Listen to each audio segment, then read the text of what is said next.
ალკოჰოლიანი სასმელების ხარისხის კონტროლის მიზნით 2025 წელს ღვინის ეროვნულმა სააგენტომ 360-მდე ღვინის კომპანია შეამოწმა. ამასთან საექსპორტო ალკოჰოლური სასმელების ორგანოლეპტიკური ტესტირების მიზნით ჩატარდა 279 დეგუსტაცია.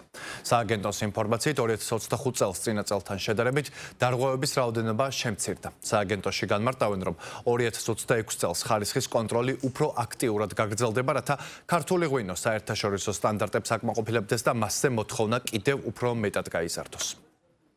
ხდება ხოლმე შემთხვევები, როდესაც ამა თუ იმ კომპანიის სასერტიფიკაციოდ წარდგენილი ნიმუშები არ შეესაბამება ხოლმე იმ პარტიას, იმ ლოტს, რომელსაც უკვე გზავნიან საზღვარგარეთან ანთავსებენ ბაზარზე, ამ შემთხვევაში კომპანიები ჯარიმდებიან.